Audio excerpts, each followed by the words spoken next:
I'm Lee Moore. I'm Rob Moore. And this is the Chinese Literature Podcast. What are we looking at today, Rob? Commie propaganda. Oh, goodness gracious. I love commie propaganda. It's Commie Propaganda Week here on the podcast. I feel like we should have... What would be a good theme song for Commie Propaganda Week? I believe The East is Red. Is that a song? It's very much a song. It was the most played song in the 1970s because that was all they played in China. Yeah. No, I remember once being in a cab in China and listening to... There was some radio, report on one of the party conferences. And apparently someone hadn't really done their homework and they were looking for just good martial music. And they'd actually put on the Imperial March theme from Star Wars in front of the Communist Party meeting. I feel like we could maybe put that in here, but I think you're right. The East is Red would probably work better. We might be violating copyright in that case. But if we used The East is Red, we would be totally fine because there is no copyright in socialist China. It can't be. Yeah. They can't do it. We're talking about specifically a story called Yan'an Seeds. By the Chinese writer Hua Tong, translated by Mark Carlton Hill. There's a lot of this kind of stuff that comes out of China in the Maoist era being 1949 to 76. When you say comes out of China during that era, what you actually mean is... it stays in China. Yeah. It came out of China and it stayed in there. China. Yeah, that's probably a good way to put it. It's not like they were exporting masses of this stuff to the eager readers of the West. To be fair, the Mao's Little Red Book, which is even more propagandistic than this crap. Right. And it is crap. Let's just go ahead and... We're going to talk about that in a second. It's crap from one perspective, not from another perspective. So it's crap from my perspective, which is the right perspective. It's crap from the perspective of an elitist snob. Exactly. Like Thank Lee. you. Yeah. As opposed to you, the commie, the man of the people, I think you mean to say. I think that's exactly what I meant to say. I just pronounce it commie. Okay. I'm glad we have this clarification. So Mao wrote his Little Red Book, and that book was one of the most widely disseminated books in the history of mankind. It's up there with the Bible, or it was in the 1970s. And for obvious reasons. I guess the obvious reason that you're mentioning is the fact that it is the one thing that you can read without getting in trouble during the 1960s and 1970s. So we're talking about the Cultural Revolution here. This goes from 1966 to 1976, roughly. I mean, different people date it in different ways. But during that period, China succumbed to essentially a kind of communist civil war where the Communist Party was divided against itself. And one of the things that happened is oftentimes intellectuals particularly were purged. They were purged. They were, heavily criticized. And when we say criticized, we mean dunce caps placed on them, heavy weights placed around their necks, made to kneel for long periods. Lao She, who we've talked about previously, he committed suicide after being criticized. So this was not your grandma talking. This was not your grandma spanking you. No. And in fact, one of the events which is going to form the sort of the narrative spine to the story was when they effectively, I think even Mao started to realize that the college students, especially, that he whipped up into a fervor with the notion that all the old guard needed to be basically taught a lesson because they'd grown stilted in their ways and had become sort of capitalist roaders, they call them. So you needed the young people to teach the old people how to be good communists again.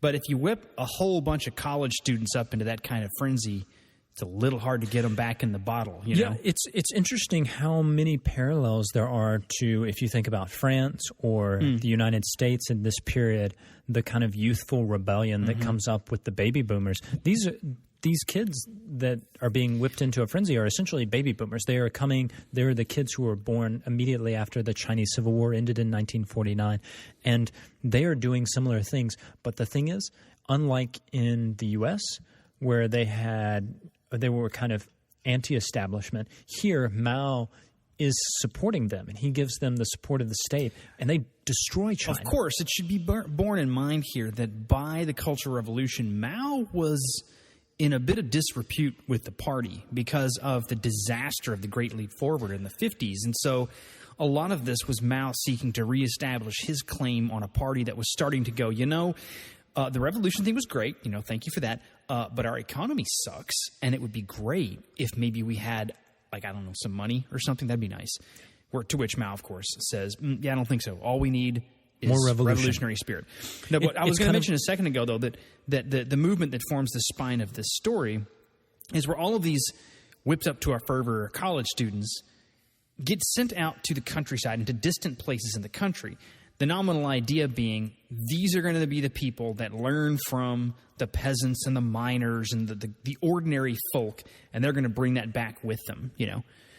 And it's a really peculiar movement. You know, I heard a talk once here about the spread of Maoism in the 60s globally. You know, American scholars, French scholars are finding this stuff fascinating. And if you studied Chinese history, you're like, what in the world, man? Yeah. But the idea is an interesting one because Mao's one of the very first, or one of maybe the only real socialist thinkers to go, actually, the common people, the farmer, not the farmer who's extremely well educated and writes really well, but just the farmer, has something to say about art and philosophy, you know? And that's a seductive idea because, you know, if you have any kind of social conscience at all and you study things like literature and philosophy, you have those moments where you're like, does this even matter? Like, no one even knows what I'm talking about. Wouldn't it be better if I was just out serving the people, you know? So let's go ahead and talk about the story itself. Yeah, let's do that. The plot, if you could summarize it, how would you summarize it, Rob? It's a pretty simple plot. Actually, and we'll talk about this in a second. It's a very simple plot, but it's more complex than a lot of the other stories written at this time. It's of this genre of bad, crappy stories. It's maybe one of the better pieces of crap. So the idea is this. There's a guy named Secretary Zheng who is reading his newspaper one day and realizes that he reads this news story of a young female cadre member who saves a fellow cadre member from being crushed by a rock, but she herself is badly injured. And he realizes, oh my goodness, her name is Ji Yanfeng, who's the daughter of my old comrade in arms, Ji Zhengming.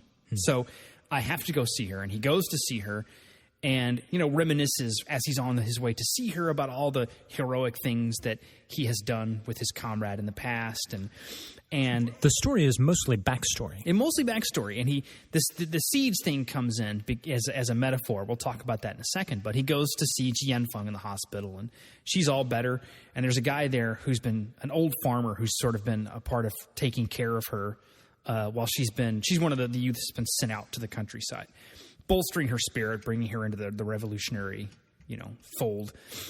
And the three of them sort of talk about their various experiences in the revolution, as it were, and compare their life in communism to that of a seed. So you're planted in the soil of the people, you're tended by the people, and you grow up into this revolutionary plant. So that's the idea. And that's basically the story. And the reason I say it's a more complex plot than usual is because I've read quite a few others, like, you know, of this genre. Fiction. And a lot more happens.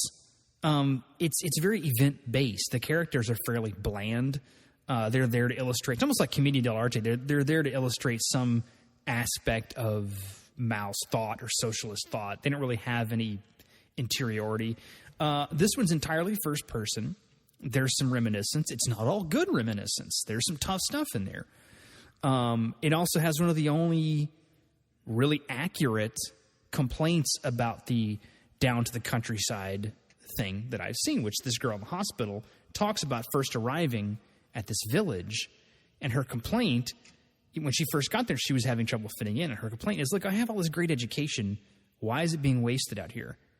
And the reason that intrigues me is because a lot of the other stories of this genre don't usually give voice to that realistic and reasonable a complaint. Most people like this who are complaining are usually depicted as idiots or lazy or greedy. This is a very courageous, you know, wonderful heroine who's expressing this. So it's an interesting thing that you don't see it done a lot. Yeah, despite all that, it's still kind of boring as a story. But actually, this is the question I really wanted to start with, which is, so I think both of us will admit that the story, frankly, is crap. Taken from the perspective of, say, other amazing works of Chinese literature, of which we've talked, you know, a lot on this podcast. What makes it crap? So I would say, for me, and this is what I wrote when I was reading the story, conflict question mark. That's what makes it crap. The fact that there is no conflict. And here's the problem. In socialist fiction, so two problems.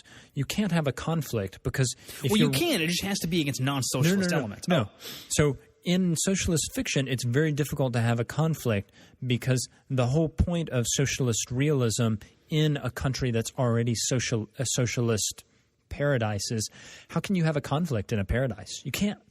There is no conflict, and so it's just boring. All of the conflicts come earlier, and that's why so much of the story is just backstory, which any person who knows about writing and how to do writing is, people always overdo the backstory. But this story is worse than most. Says the guy who likes Proust, which is one long backstory. Whatever. The backstory is the front story there. Right, got it, whatever. But there's not really kind of any redeeming qualities to this backstory, but that's the only way you can have this story, is because without it, there would be no conflict, and therefore there would be no story. Another thing, you mentioned this, we use big words like interiority. That just means this is a person who we feel like we could have a beer with. And that's it. That's it. You can use that as the definition of interiority, is I feel like I could have a beer with this person and talk about them and find them interesting. But a person like this with no interiority is the person you'd have a beer with, and that would be all you did. Like, no more conversation. It's just like talking to a wall. And you would only have a beer with them if they bought you the beer. You know, then you might actually think about it. But otherwise, yeah. No, it's interesting because a lot of these stories are either crap or just boring because the characters are enlisted solely for illustrating a point. Now, what's interesting here... And I should say, that's not just socialism that does that. Lots of people who write stories for political points do so without being concerned about the nature of the story itself. Now, what's interesting about this is that there is a lot of fiction in Europe in the 19th century that uses social types. Like, this is the landlord. This is the person who cleans the stairs. This is, like, they're defined by this sort of social niche. But someone like, say, Balzac would use that character and sort of play with and against the type. I'm going to have to say this. I think Balzac is crap too. I love Balzac. Okay. Oh my goodness, we're gonna have to fight after this because I think Balzac's brilliant. I'm glad I brought my I think kung fu magic. I think Father Goriot is one of the great novels of the 19th century. But anyway, but what makes Balzac, one of the things that makes Balzac work is that even in this type, you know, even if you have just a dweller in a specific arrondissement in Paris, you know, you read that and it's like picking up a story from a genre. Like, so science fiction, you go into it expecting certain things to happen. If you see a character from this certain arrondissement in Paris and you're a French reader, you go, I know what this person's going to do. And so Balzac plays around with that. Now they do something they're not supposed to do if they're that character, et cetera, et cetera. Most socialist fiction, they're just the character. That's it. They're the type. The bold heroine in this story, Tian Feng, even is described exactly like the young women in propaganda posters, like with the two little pigtails and ruddy-cheeked and muscular and ready to go. She's also very. You use the word muscular. She's very masculine. Yeah, I've read some interpretations of the Cultural Revolution as this kind of feminist paradise in some ways, even though you do have all of these other horrible things happening. It allows the culture, Chinese culture during the Cultural Revolution allowed women to do things just like men, and it had the same expectations of women as it did of men, and women were able to, I mean, it seems very similar to a lot of the stuff that is going around in the media today about kind of women and the Me Too movement and how feminism should be. And I'm not pronouncing on that, but I will say that one of the interesting things I thought about this story is how masculine she is, because she runs and grabs a peasant and like saves his life. It's quite heroic, but it's very masculine. She's very muscular. Yeah, which isn't necessary. I mean, I know what you're getting at. It's not necessarily though only men can be muscular, but there is this sense in this era that in order for the socialist movement to proceed, most of these old distinctions between men and women have to be done away with, because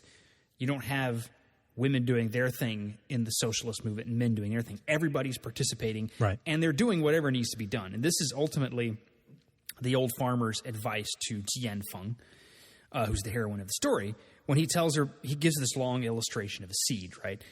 And then essentially says, you're here not because you're smart, but because you're filling a need in our village. And that's enough for you. That's what you're doing for the movement. It doesn't matter what you've learned. It only matters what you can be used to do, you know. I wanted to turn to that notion of seed. That plays a very important role Well, and symbolically. let me jump in right before we talk about that and just point out that I'm not aware and we'll talk about this maybe a little more later, but there's not a lot of other stories I've read from this period that are structured. The whole thing is structured on a metaphor. By the time you get into the late 60s, which I'm assuming is when this is written. The story, I believe, was written in 71. Okay, so it was definitely after the Down to the Countryside movement had started. It was, just to mention this, it was turned into a manga, a cartoon in 75. And probably sucked. It kind of would be interesting to talk about. It might be better that way. I don't know. But, you know, I was reading one of my old professors from Nankai University wrote a book on modern and contemporary Chinese poetry. And, of course, nobody studies stuff from 49 to 76 because, like the story, it's mostly crap. But sort of with a resigned sigh, he was like, yes, okay, fine, most of it's crap. But here's the thing. You know, you can only write totally socialist realist fiction so long. And then there comes a point when you have to start trying to clue people into the fact that there's still stuff to be done. We're not already there. We have to keep going.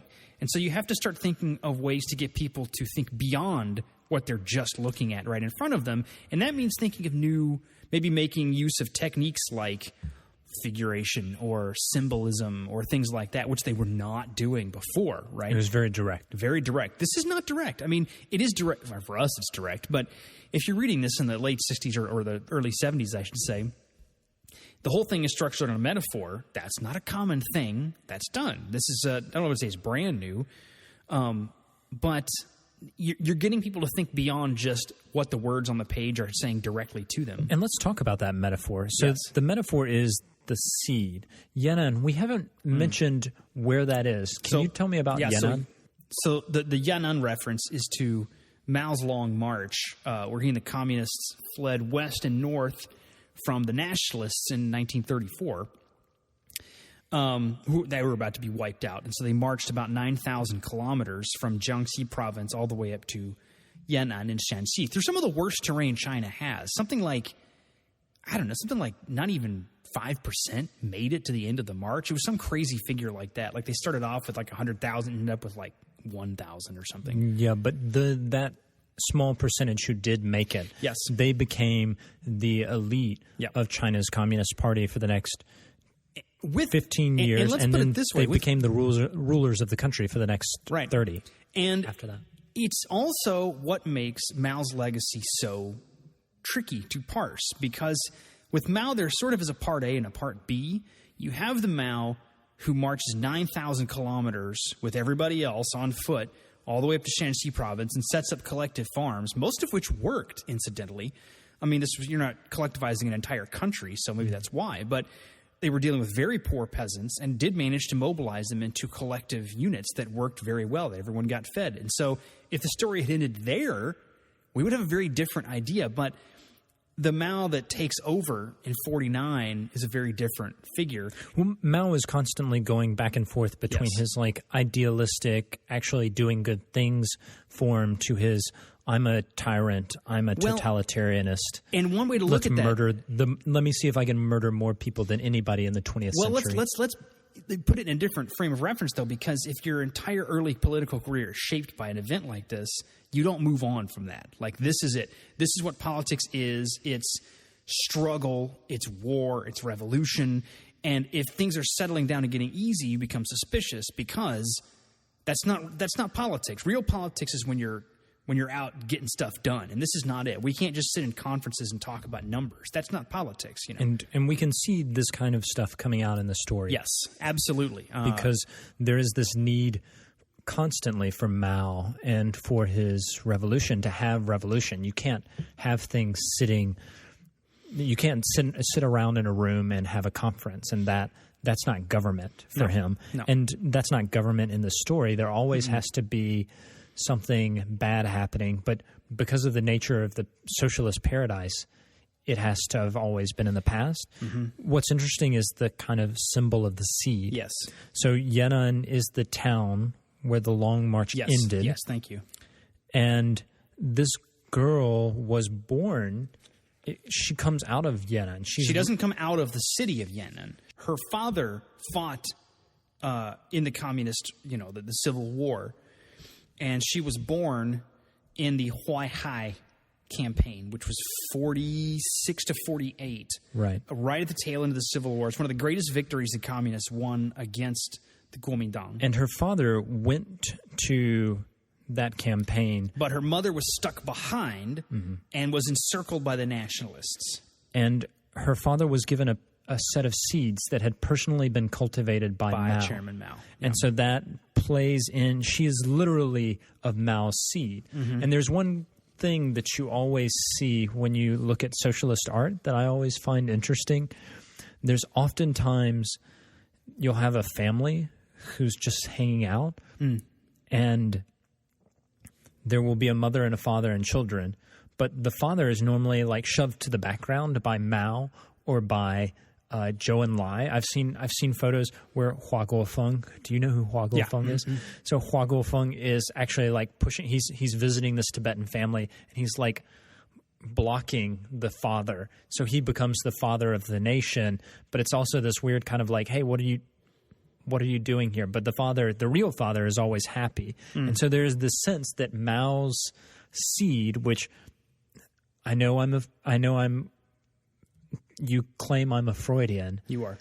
But there's something very sexual about seeds. I'm just going to put it out there. But Mao's seed is what causes the heroine to germinate. Because, and this is why I say the story is a great deal more complex than many others. Now, granted, the metaphor is heavy-handed, but here's the different layers of the metaphor. So literally, her father, the heroine's father, is given some seeds by Chairman Mao. Right, so he carries those seeds with him.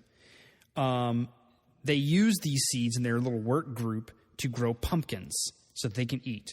And they take those seeds with them to the next place they go, and they're not able to grow pumpkins there, and so they drop the seeds on the ground.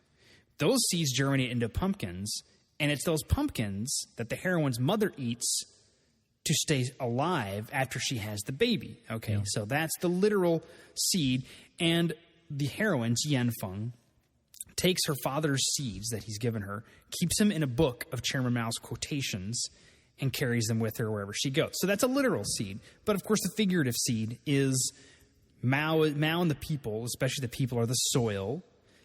The sent to the countryside people are planted in this soil, and they grow into true cadres. So over and over again, this metaphor gets brought up and sort of recast, turned around, seen in a different way. But in another way, I mean, Yan'an is impregnating...